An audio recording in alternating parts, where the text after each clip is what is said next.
One of the biggest challenges to keeping a good mindset and a focused mindset, a faithful mindset, and an unfearful mindset is whether or not we survive the fire.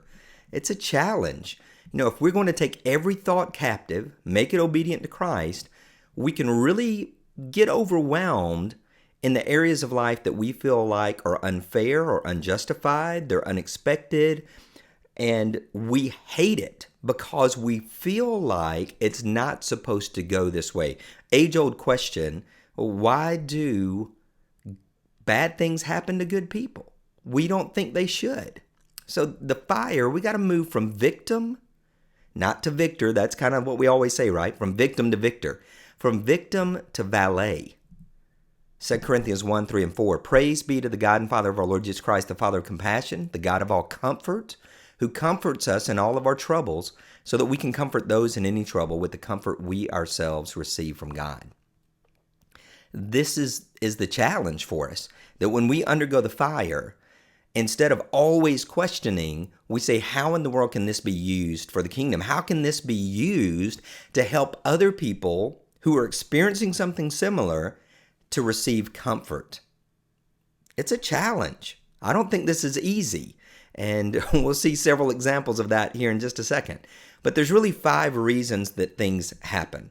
Number 1 is God. And this is usually our first stop. Why did you let this happen is more like it. We don't always feel like he caused it, but we feel like he let it happen. And often that's just as big of a challenge for us. Secondly is Satan. We'll say, well, the devil did that, or I was tempted, or he set up these circumstances. Third is the decisions of other people. So others make decisions that impact us. Fourth is my decisions. Sometimes I make very bad decisions. And sometimes it's, quote, life. It's not necessarily somebody's fault. It isn't that God caused it to happen or just let it happen. It isn't that Satan was involved or that somebody else decided or even that we decided. It was just life. And these are challenges because as spiritual people, sometimes we want to feel like every single tiny thing passes through God's hands, or every single bad thing was Satan on the move specifically. Whereas life is that we live in a fallen world. And that bad things do happen, to the good, to the bad. It rains on the just, it rains on the unjust. And so life is unfair.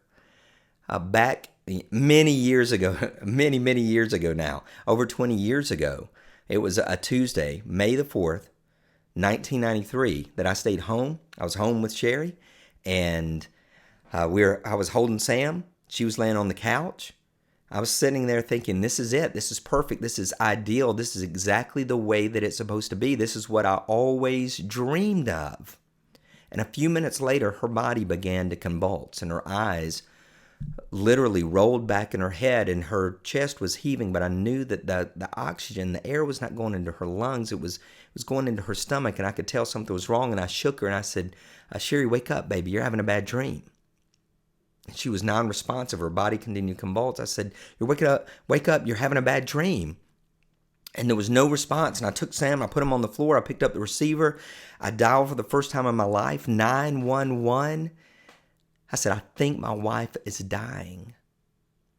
Minutes later, the paramedics were there. I don't feel like there was any delay at all. I never wondered where they were. It was super fast that they arrived. And I remember one of the paramedics, I don't know her name, but I still remember her face. I see her blonde hair. I said, is she breathing? And she said, not on her own. But I still held on to hope. I still knew everything was going to be okay. Got to the hospital. Dr. Hakes came out and asked about the details of the day. I explained those. And I knew that I was going to hear, your wife is in critical condition, but she's going to be okay.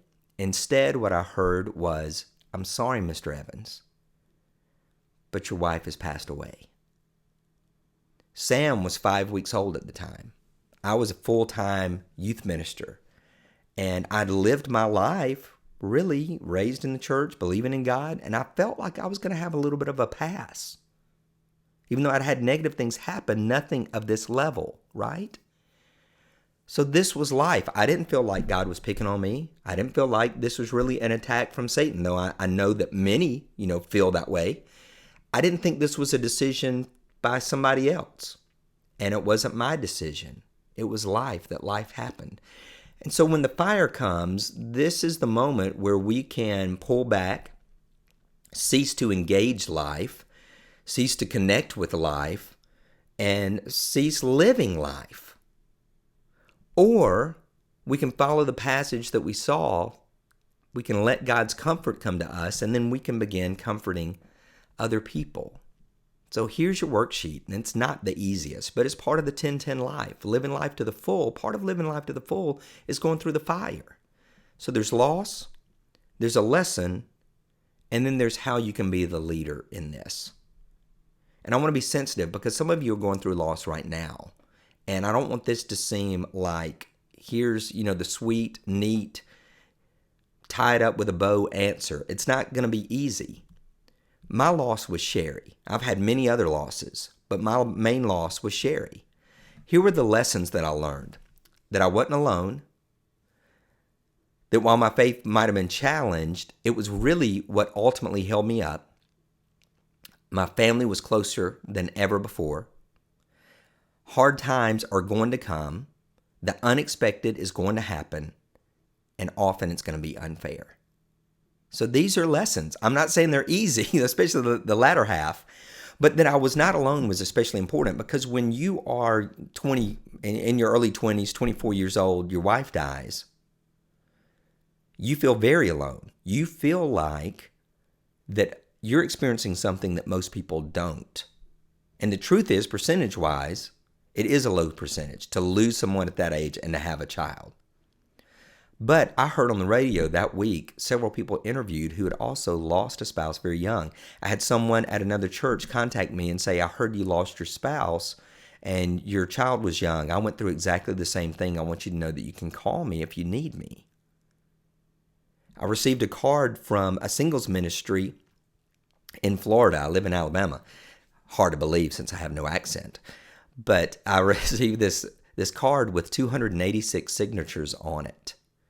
And the passage from Psalm 34, for the Lord is close to the brokenhearted, and his ears are attentive to their cry. And I still remember that. So I realized that I was not alone. My faith was important because I had to believe in God, even if he didn't show up. Daniel chapter 3 says, Nebuchadnezzar, we will not bow down. Our God is able to save us, but even if he does not. Now that passage actually was a source of strength for me, because I was going to believe even though I felt like this was unfair. My family surrounded me. My mom came up and stayed with me for a couple of weeks. And after that, I was like, Mama, you got to go back home. But having the family there and having the church family there, I'll never forget Janice Laughlin, who ran a daycare center and never kept infants. But I remember her coming up and saying, nobody else is keeping Sam but us. Made a big difference. That's a big lesson. So how was I going to be a leader? No smoke. And this is from Daniel 3 as well. When the guys came out of the fiery furnace, it says that their clothes were not singed and they did not smell like smoke. If I didn't tell you this story, you wouldn't know that my wife died, right? I don't wear it as I've been through this fire and I smell like smoke. Instead, as a leader, having gone through loss, I need to not smell like smoke. It helped me create a new direction for my life. And so I can lead other people in that this loss that you experienced does not have to keep you where you are, but you can now allow it to be part of the direction of your life. It gave me a new perspective. It helped me be more sensitive to other people, and even as you'll see down the list, empathetic toward other people.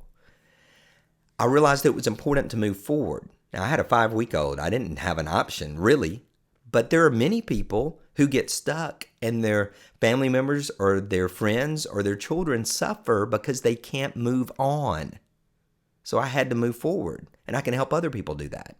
I decided that I was going to be empathetic to other people who are in similar situations. So even today, guess what happens? If somebody young loses a spouse And especially if they have a young child as well, guess who gets the phone call? I do. Why? Because I've been through that fire and I can help comfort them in the way that I've been comforted.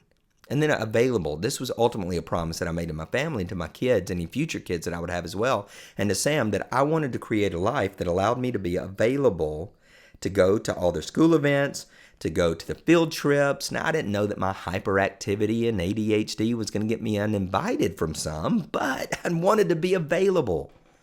So that was one of the ways that I was going to lead. So what's your loss? I want you to do this worksheet. What's your loss? What lessons have you learned?